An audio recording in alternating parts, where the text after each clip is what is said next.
Welcome back to another explanation video. In this video, we will discuss what resolutions are and talk you through the process of making one yourself. Firstly, what is a resolution? A resolution is a formal statement to a UN Council, committee, or commission. It contains some brief background information and a proposal of a solution to the discussed issue.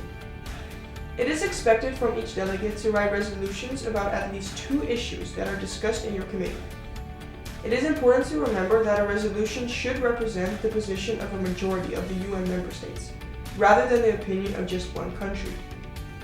Therefore, it is important that the resolution you come up with could be supported by multiple other delegations. We are now going to explain how to write a proper resolution. A resolution consists of 2 main parts, the pre-ambulatory clauses and the operative clauses. Since a resolution is a rather complex aspect of any MUN, we will show you a sample resolution and guide you through this step by step. This is a sample resolution. Bear in mind that the content of this resolution is not relevant to this video, but this is fully for the purpose of supporting our explanation of writing a resolution and explaining the basic resolution format. As you can see, you should introduce your resolution by stating the forum you're in, which is nothing more than your committee's name. You should then state the issue your resolution is about. You should refer to this as the question of. Besides this, you should include the name of the country you're representing. Refer to yourself by stating submitted by, followed by the full and official name of your delegation. Lastly, you should leave some space for co-submitters. In our next video, we will explain why this is necessary.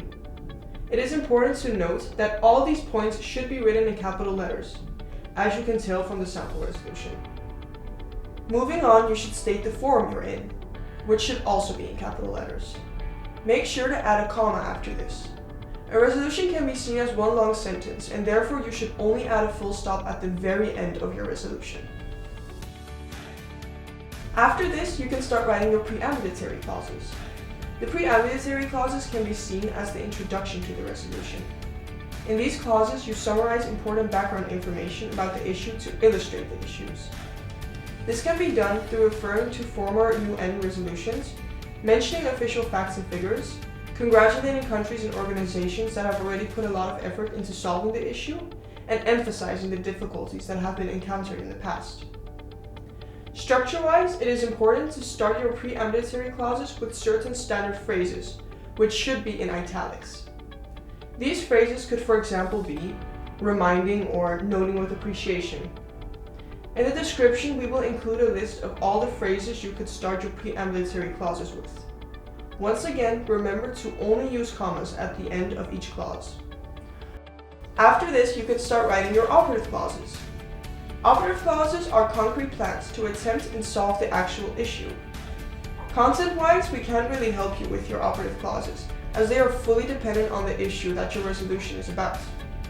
But structure-wise, there are a lot of rules, which we will now run you through. As you can see, all operative clauses are numbered. They all start with certain standard phrases, which will also be in the description box.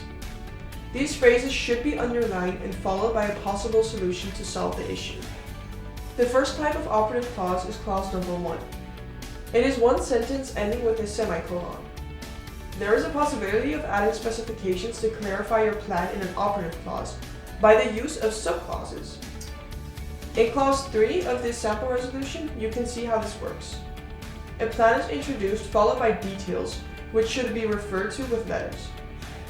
As you can see, the subclauses are often preceded by the phrase, by means of, but not limited to.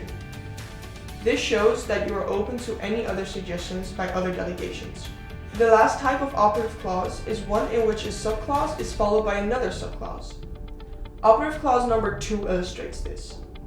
If you want to specify your subclause, you should do this by numbering these specifications. As you can see, this is done by the use of Roman numbers, which should be in lowercase letters. A single subclause always ends with a comma, and the last subclause should always end with a semicolon. A specification to your subclause is always preceded by a colon, and just like subclauses, end with a comma.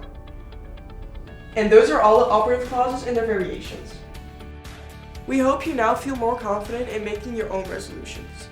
If there are any questions left, feel free to comment them down below or contact us via our other social medias, which will be in the description. Thank you for watching, and see you next time.